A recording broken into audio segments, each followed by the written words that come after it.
Hi, I'm Haesley Cush and this is the Landlord Update for May. It's been a couple of weeks since I've sent you an update on the market, and that's because rapid change took place, and now we've spent the last couple of weeks really just dealing with a little bit more certainty in the market. So we're going to do end of month in the next couple of days. That'll give us some really crisp data on what's happening with arrears and vacancies. But I wanted to let you know, across the rent roll, or across our group of just over 1,200 properties, it's still sitting at about 5% additional arrears that have come in because of the COVID-19 changes to the environment that we're all working through. So about 5%.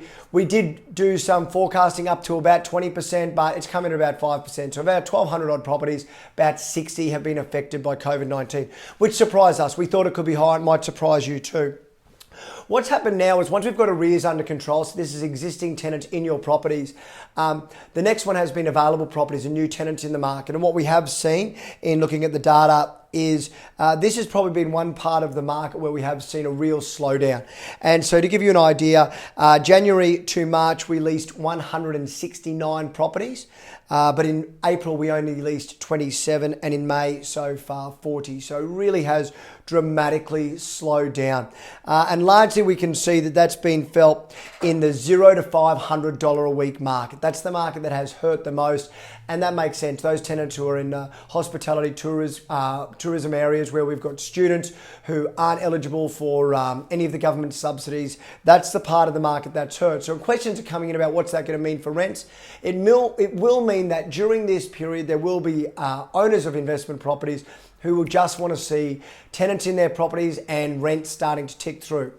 And they will see a tick down in their rent to start to get money come through the front door, which means during this period, you could see a softening in rental prices, which says to any of you that have tenants in place at the moment, you really want to be locking in, renewing those leases. It's really important you're holding the tenants in play and getting an extension on that lease where you can.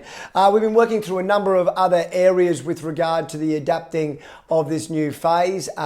We have our property managers now back into the office on a rotational basis, still managing social distancing where we can. We're allowed to do open houses again, so we've freed that up. We've got to manage 1.1 per 4 square meters, 1.5 meters apart. We're starting to do those activities. Social media is something where we're seeing good inquiry levels come from. We hadn't seen that before this COVID cloud environment, but we are seeing now. We might talk to you about the opportunities to do some marketing through social to see tenants come into your properties. If at any time you need to reach out, we are still meeting as a group every day, just managing this whole process. We feel like we are fully equipped to deal with anything that you may need. So reach out if you want to talk, and I'll see you next month. Thanks for tuning in.